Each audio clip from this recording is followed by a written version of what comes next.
পায়া লাইলাম। জায়গাটা তেমন সুন্দর লাগে ভিতরে, কিন্তু আফসোস একটাই কথা, আয়া দেহে গেট বন্ধ, একদম উপরে পাহাড় পর্যন্ত যাওয়া যায়। কী কর, আমার বাইরে থেকে ভাবলাম যে কিছু ফটো মোটো শ্যুট করি, আর কিছু তো উপায় নাই।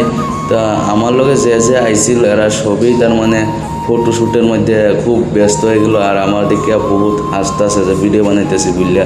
এরকম বহুত জানো না বন্ধুরা, তার মানে একজনের আরেকজন সহ্য করে না এরকম। এই আমগো এটা স্যারও কীরমভাবে শ্যুট করবো ফটো বেলেগ একজন দেখা দিতেছে।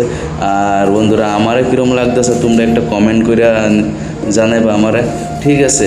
আর যেটা ভাইবা আইছিলাম নাকি, ও মাই গড কি ঠাটা দিল দেখছো। তো মানে বৃষ্টি পড়ার খুব সন্দেহ আছে।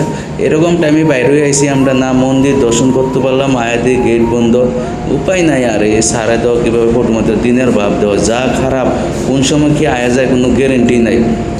তো বেশি দেরি কইরা কোনো লাভ নাই, আমগর এখান থেকে যাওয়ানগা লাগে, কারণ গ্যারেন্টি নাই কোন সময় আয় পরে। আমার এই বাসন্তী নিয়ে আইছিলাম, একদম অবস্থা খারাপ দেওয়া বন্ধুরা, বৃষ্টি আইবই। তার মানে আমরা বাইরে হয়ে গেছি মন্দিরের থেকে, কারণ মন্দির বন্ধ থাকে কোনো লাভ নাই, আমগো যাইতে গেলে বেকার টাইম পাস করে লাভ নাই।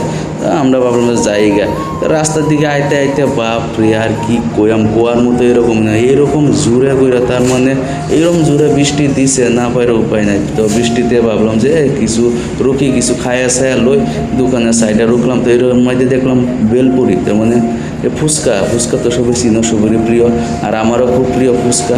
কার কার ফুচকা খাইতে খুব ভালো লাগে সবাই লাইক করবা, ঠিক আছে, কমেন্ট করবা।